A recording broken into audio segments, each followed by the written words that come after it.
یہ تینوں کتابیں جو ہیں یہ حمد، نعت، غزلیات اور نظمیات تینوں پر مبنی ہیں۔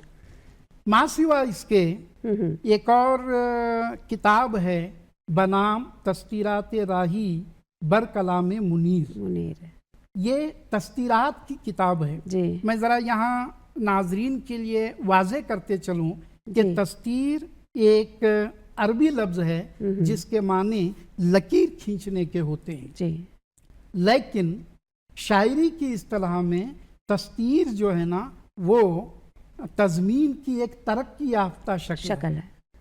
تذکیر میں ہوتا ایسے ہے ڈاکٹر صاحبہ کہ تذکیر نگار جو تذکیر کہنا چاہ رہا ہے جی وہ کسی اور شاعر کا ایک شعر اٹھاتا ہے اور اس شعر کے دونوں مصروں کے درمیان جگہ بنا کر اپنے دو مصرے پیوست کر دیتا ہے، بہت خوب، مضمون کی ہم آہنگیت کو برقرار رکھتے ہوئے۔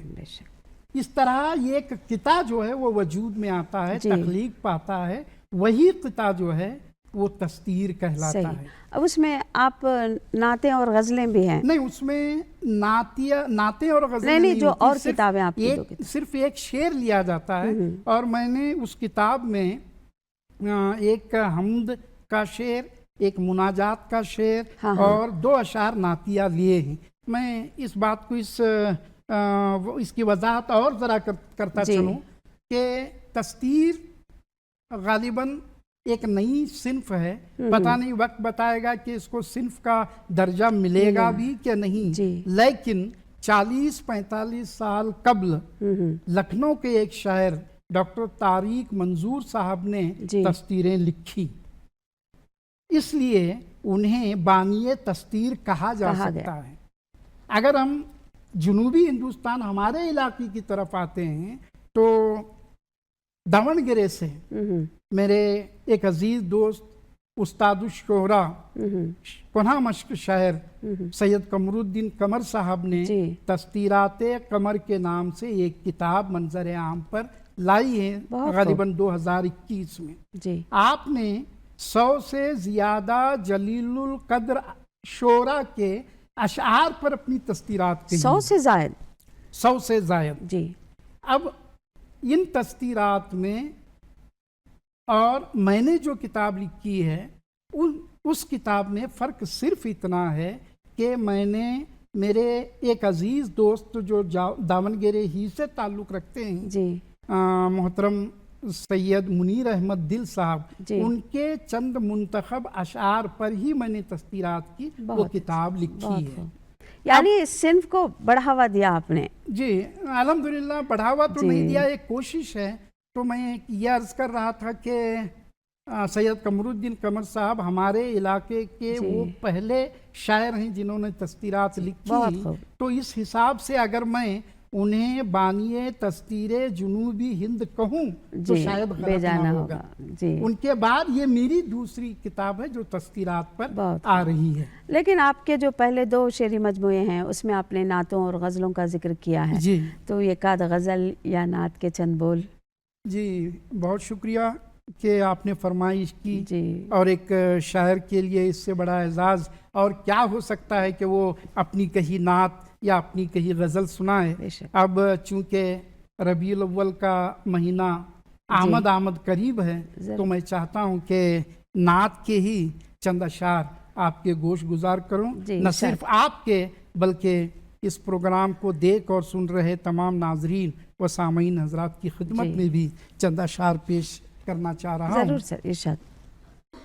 مطلب عرض کیا ہے محترمہ کہ حقیقت میں اگر یہ دل غلام مصطفیٰ ہوتا، بہت خوب سر، حقیقت میں اگر یہ دل غلام مصطفیٰ ہوتا، مدینہ دل میں اور دل یہ مدینے میں بسا ہوتا۔ بہت خوب، بہت خوب۔ حقیقت میں اگر یہ دل غلام مصطفیٰ ہوتا، مدینہ دل میں اور یہ دل مدینے میں بسا ہوتا۔ حسن مطلب سن لیجئے کہ اگر میں روضہ اطہر کا خادم بن گیا ہوتا، اگر میں روضہ اطہر کا خادم بن گیا ہوتا، نظر بھر کر سنہری جالیوں کو دیکھتا ہوتا، نظر بھر کر سنہری